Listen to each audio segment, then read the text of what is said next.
Welcome to The Big Picture. The race for the 27th Congressional District is underway here in New York. There are at least 4 candidates, and the coronavirus situation has kind of thrown a wrench into the campaigns of those who would appeal for your vote. Well, on this Big Picture, I'm going to talk with one of the candidates, Beth Parlato, a conservative woman who is a lawyer and has been a judge in Western New York, and is here to talk about who she is and how she differs from the other candidates. Hopefully, she'll give you a little taste of what she envisions to be the role of your congressional representative. Welcome to the show, Beth. I had Nate McMurray in the other day, and one of the questions I asked him was, today, sometimes things get lost in elections. Sometimes they become popularity contests as opposed to voting for substance. In today's world, what is it like to be, or what does it mean to be a Republican versus a Democrat? And the Republican Party has kind of changed a little bit because Trump has been elected, and he's not a traditional Republican in that, you know, the powers that be didn't accept him for a while, and he's kind of been successful in a lot of things that he's done, so they've kind of warmed up to him a little bit, but you kind of get the feeling that it's tentative, you know, and so there's a lot of pieces to the puzzle. What is it like to be a Republican? What does that stand for these days? Well, I look at what's going on, everything you just said, that Trump was the candidate that was really anti-establishment. So we take a look at what's going on in Washington and really in each state house. You know, we can look at Albany.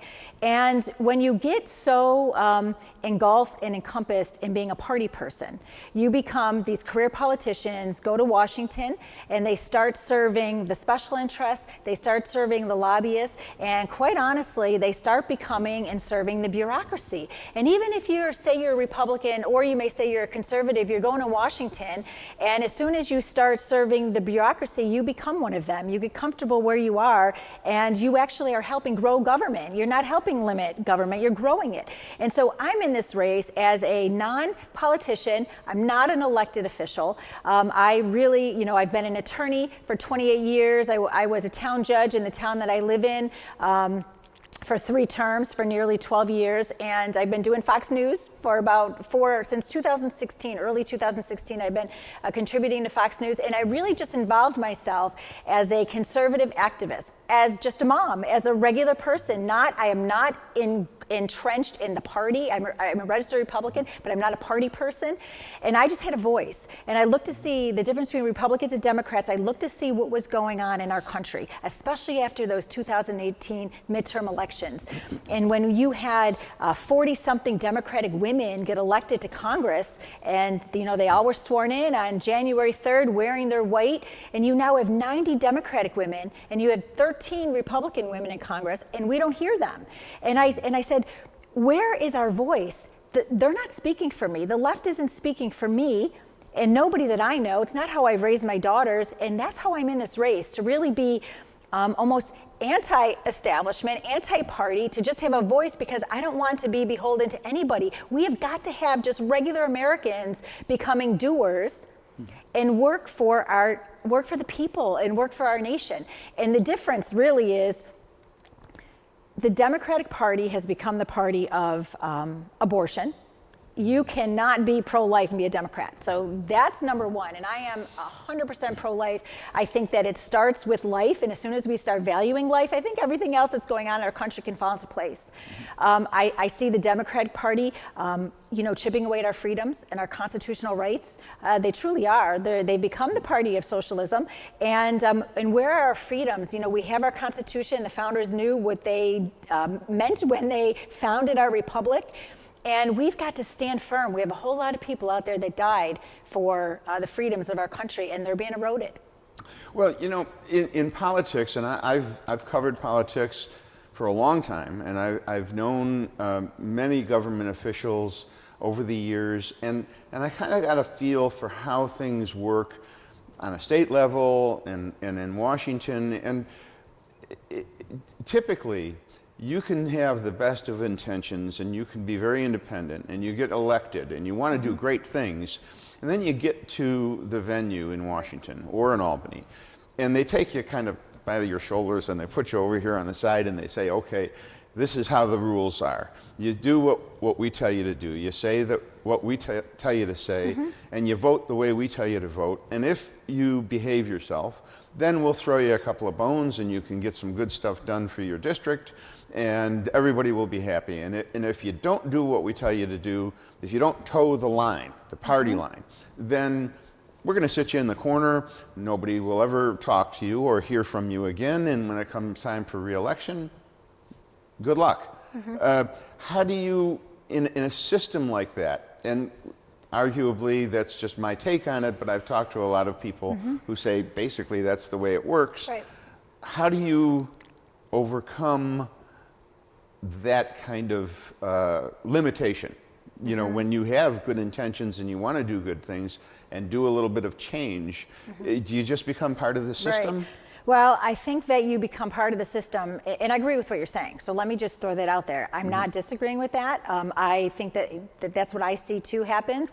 There's no doubt in my mind that my opponent, that's what would happen, because he's a party person, been a career politician for 30 years, and that's what would happen. But I think that we need people who are principled and principled leaders that are going to stand on their principles and really not care about the re-election. So once you get to Washington and you care about that political future, you're going to be the one that's going to toe the line because you care about that political future. But if you truly care about the people of your district and doing something for your district, then you're not going to care about the re-election. And so let me tell you, it's happening though. It's happening because you have, I mentioned it just a few minutes ago, you have all of those freshman congresswomen on the other side. They're not towing the line. They banded together, all of them, and they are driving the Democratic Party. And that's one of the reasons why I'm in this race, to counter that. So we have, and I've been in contact, I have Zoom conferences with women who are running for Congress all over the country, women who have already won their primaries out in California and in Texas and in other places. And I've also been having Zoom conferences with members of Congress on a weekly basis. And there is a movement among conservatives that's what we're trying to do, to be able to counter that. So we don't have to toe the line. We could stand on principle. And if there's enough in numbers, we'll be able to get it accomplished. In this time, the Democrats, as you just kind of referenced, have been driven a little bit to the, well, not a little bit, a lot to the left. To the left, absolutely. And it's the new freshman, class. They and Bernie Sanders and a lot of the things that have happened have taken the party way, way, way to the left. And I'm not sure that they're comfortable with that, all of them, like Nancy Pelosi, but they're along for the ride because that wave has really made the most noise. Then when you talk to people and you say, well, the Democrats have moved to the left, they try and say, well, the Republicans have become too ultra right.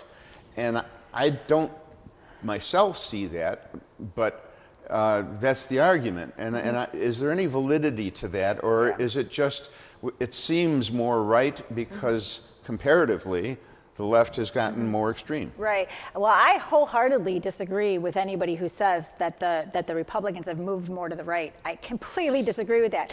We have a bunch of Republicans that are absolutely not moving to the right. They're moving further left. They keep compromising. And when you say you're a Republican and you believe in limited government and small government and you believe in, no new taxes and, maybe a balanced budget and, free market economy, less regulation, and that's not what's happening. The Republicans are caving. The Republicans are compromising. And so as they continue to compromise, they're moving further left. So I think we need principled people who do still believe in traditional conservative ideals and ideology, who will be principled and stand firm.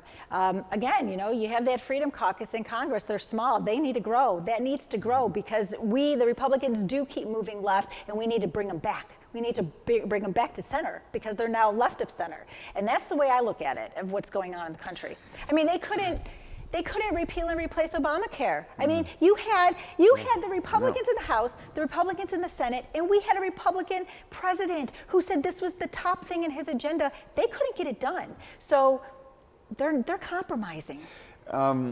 In elections today, and going back some time, it has become very common to see ads that attack your opponent.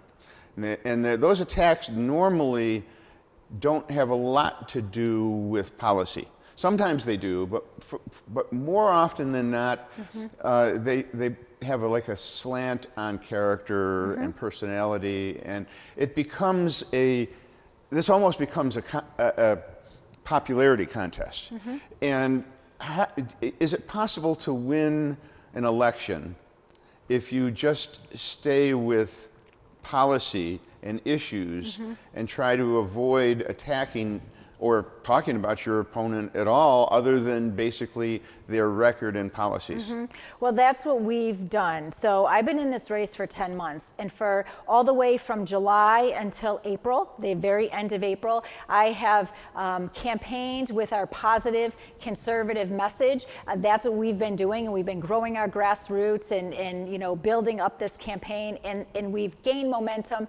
And that's what we've done. And that special election was supposed to be April 28th, and we were going to start on April 29th really doing a contrast, where we'd contrast my opponent, and that's what we did. Unfortunately, the special election was moved to the same day as the primary, but I can't still sit in the background. So on April 29th, we started doing contrast. And we had to do that because, quite honestly, everything that was coming out of my opponent's campaign isn't accurate. So what we did is we contrasted the voting record. And at the bottom of every ad, in every mail piece, you would see a footnote, and it has the actual bill number. It's 100% factual, 100% truth. We're not attacking anybody's character. We're not being nasty. We're not being negative. We're saying, look at, he's saying that he's pro-gun and pro-2A, but look at, he voted to restrict gun rights, and here's the bill number. He's saying that he's pro-life, but here he didn't get the Conservative Party endorsement because he admitted to them he was pro-choice. And he voted to fund Planned Parenthood and also voted for Medicaid funding of abortions. And so we put the bill numbers. So we're being factual. Do I think that you could win a race without contrasting? We tried doing it for 10 months, and we came to the realization that we had to. We had to get in this race in contrast, because the problem is, I truly believe career politicians are so concerned with just getting elected. You know, when you know nothing else, you just have to win a race, and you'll say and do anything to get elected, even if it's lying. So we had to put that out there. Well, luckily in this race, Chris Jacobs has a record, Stefan has a record, Nate McMurray has a record, and you have a record. So people really can have, if they choose to do the research, correct, they have a clear choice. I mean, there's certain similarities, I think, between you and Stefan Mihailo. There's certain similarities, there's certain differences between Jacobs and the two of you. And then obviously there's a big difference between Nate McMurray and the Republicans. So there is kind of a clear choice. But I disagree a little bit with that. I think that there's a difference between Nate McMurray and myself and Stefan as being conservatives. I think that Chris Jacobs has a lot in common with Nate McMurray. Personally, I do. I mean, you look at his voting record. He has the second most liberal voting record of all the Republicans in the New York State Senate. That should say something. Yep, and we'll have to look into that. And if he comes on the show, I'll ask him about that. You know, we're out of time for this segment. We're going to come back right after this. Interesting discussion, very informative. Stay tuned. We'll be right back.